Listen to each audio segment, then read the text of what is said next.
What's up, my beautiful friends? I got a comment on my previous video from Matt Yu, who's one of the most loyal followers of my channel, asking me how I perform in high pressure situations despite being a neurotic bastard like he is. Look, I get a lot of flack on my channel for using swear words, but don't blame me this time. I'm just regurgitating what Matt said, okay? So when I read Matt's comment, I thought, why not create a video that not only talks about how I'm able to turn on that confidence switch when it truly matters, such as during job interviews, on live TV, etc., but also about how I've actually stopped being shy and quiet and become a lot more confident over the years. It's like very early on in my life, someone had put me on mute and then thrown the remote out the window.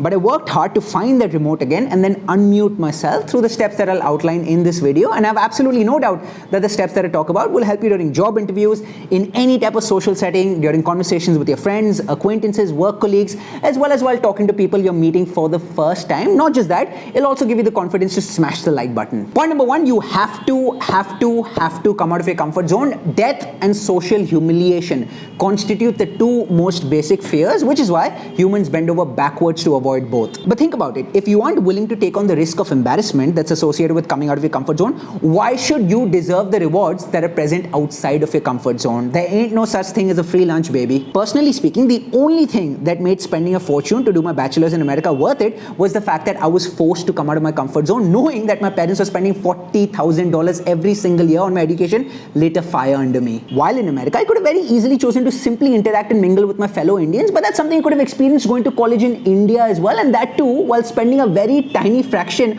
of what my parents dished out on my education abroad. But coming out of my comfort zone and interacting with a very diverse population on campus enhanced my confidence, which in turn gave me the belief that hum kisi se kam nahi, and I'm much better than what I give myself credit for. I understand that your circumstances might be very different, so here's what you can do.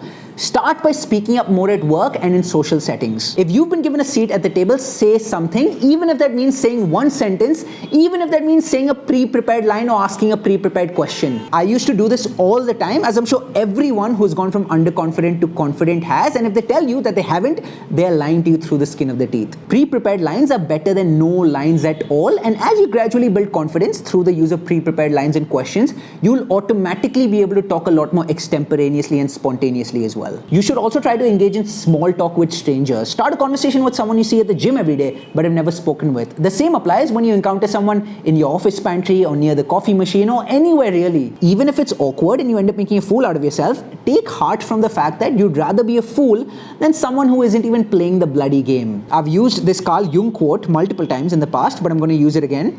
The fool is the precursor to the savior. So only when you're fine with being the fool when you're first starting out will you ever graduate to a rock star or a savior. Your comfort zone is where you're safe. Coming out of your comfort zone means putting yourself in the line of fire, but that's the price you have to pay if you want to advance to the next level. You know, you can try reading books all day long, you can watch YouTube videos all day long, but nothing's more efficacious or effective than solid practical experience. Moving on to point number two, which will make coming out of your comfort zone a much more comfortable experience for you. Look, the reason being around people stirs up our anxieties and our insecurities is that we're constantly thinking of how we're being perceived or judged by them. Have I made a good impression so far? Are they viewing me favorably or unfavorably? Do they like me or do they dislike me? Chances are that the person that you're talking to is feeling every bit as shy and awkward and insecure as you are, and so it helps to remind yourself that you're probably operating on a level playing field. The other person is simply pretending to be socially talented just as you might be. As someone who takes a great interest in human nature, mainly to understand his own insecurities, I can tell you with a high degree of confidence that every single human is a mess on the inside, but some just end up doing a much better job at not letting all the anxieties and the insecurities and all the internal turmoil come to the fore during social situations. It's very easy to assume that the confident and well-spoken person in front of you has it all together and that you're inferior to him or her, but the reality is that there are lots of weaknesses and insecurities behind all of their bluster. And a high percentage of the people that you label as confident and well-spoken are too preoccupied hiding their own insecurities to be able to pay too much attention to yours. And so just being aware of this fact will make you a lot less self-conscious when you're around people, and that in turn will give you the confidence and the freedom to express yourself a lot more freely. Point number three, which is related and especially relevant for Indians, is not to treat people as demigods. I don't care how great or legendary the person may be, Please do not worship them or elevate them to godlike status. It's fine to look up to them, to respect them, to admire them, to learn from them, but please do not put them on too high a pedestal, because by doing so, you're just undermining yourself, your self-worth, your self-respect, and your self-esteem. Self-esteem is nothing but the reputation that you have with yourself. And so if you have the reputation of someone who always bows down in a servile manner, then please bid your chances of becoming more confident goodbye. One of the reasons I was able to build a solid rapport with cricketing legends like Murli Karthik, Michael Hussey, Darren Ganga during my ESPN Cricinfo internship was the fact that I treated them as fellow human beings as opposed to unnecessarily putting them on a pedestal. Even the other person finds it less awkward when you treat them like a fellow human being as opposed to elevating them to godlike status. And if there's someone who demands to be respected or worshipped, just ask them to F off. Despite keeping in mind what I talked about in points 1, 2 and 3, if you're still shy and nervous and agitated about whether the other person likes you or not,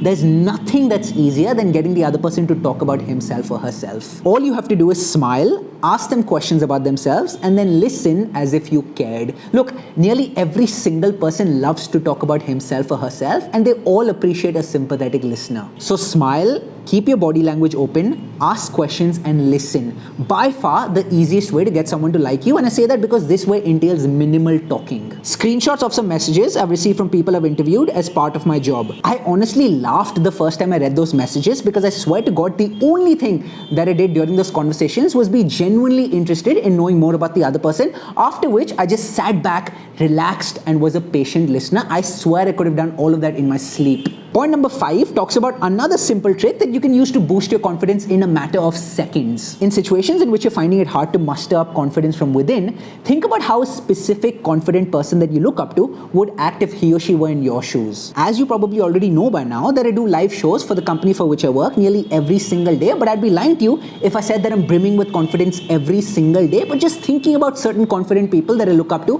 and how they would operate in that situation really galvanizes me. And that makes total sense, because shyness is often caused by an internal feeling that you're not worthy to be in a conversation. And so acting like someone else gets you out of that way of thinking. Even a bad impression of that specific confident person can come off much better than your own default routine of panicking and breaking into a sweat. It's important for me to point out that I don't mean that you should blindly copy someone else or try being like someone else all of the time, but in moments and circumstances when you feel a bit shy and underconfident, you can actually use the power of others as examples to prop up your confidence, albeit temporarily. That's going to help you get going during an exchange or a conversation, and once you've gotten going and once you've settled your nerves by doing what I talked about, you can go back to just being yourself. Point number 6 is that you should work on your physical fitness. I cannot explain the innumerable benefits associated with becoming physically fitter. A lot of people who are really into physical fitness oftentimes say, how can people not work out? It's literally the best feeling in the world.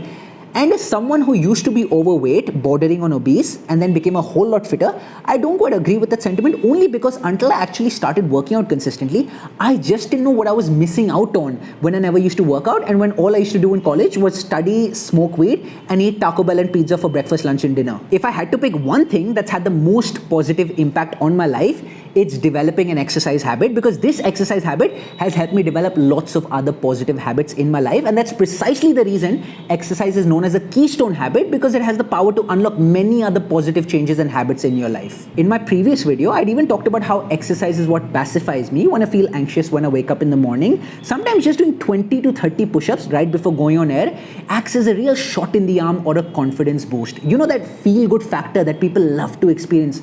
I get that from exercise. As soon as you start taking care of yourself through exercise, you build self-esteem and confidence, and you become a lot less self-conscious as well, which is such a liberating and therapeutic feeling. And when others see that you're someone who takes care of himself or herself, then they'll respect you a lot more, because if you don't take care of yourself and respect yourself, please don't expect others to respect you. Point number 7 is that success helps to dissipate shyness, because success builds confidence, and confidence in turn suppresses shyness. And I'm not talking about monumental successes. These can be very small wins as well. I'll give you my example. As soon as my YouTube videos started getting a few thousand views as opposed to the few hundred views that they were getting just a few months back, my confidence to express myself in front of camera automatically rose. Literally nothing big has changed between now and 4 months back when I was only getting a few hundred views. But if you're a keen observer, you'll notice that my confidence has gone up. So as you get more wins and successes under your belt, albeit very small ones, you'll notice that your shyness starts to leave on its own. In my first point, I had mentioned that death and social humiliation constitute the two most basic fears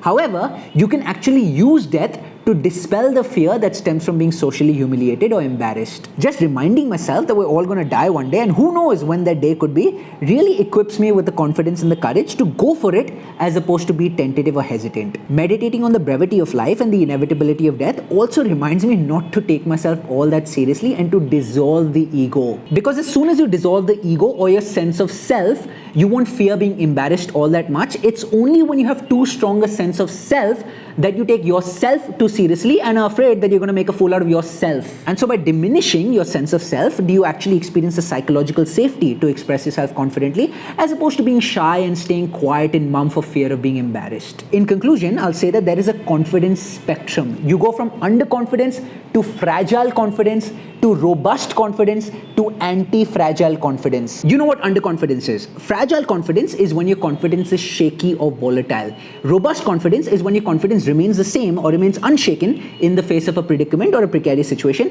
And anti-fragile confidence is the type of confidence that actually increases when challenged by a predicament. You know, as they say, what doesn't kill you makes you stronger. That's what anti-fragile confidence is, and that's exactly what we should be gunning for. You might be far from the anti-fragile type of confidence, and so am I, but I've absolutely no doubt that by continuing to follow the steps that I've outlined in this video, both you and I will graduate along the spectrum, inching closer and closer to anti-fragile confidence. I sincerely hope that you took a lot away from this video. If you're still watching, I have a feeling that you did, and if my feeling is right, then please smash the like button and then proceed to destroy the subscribe button. You too should take a leaf out of Matt's book and suggest topics you want me to create videos on, as long as it's something I want to talk about, and more importantly, something that'll benefit everyone. I'll be drawn to creating a video on it like a moth is drawn to a flame. अबे चल बहुत English झाड़ लिया, भाग यहाँ से. I think it's time for me to leave. Bye.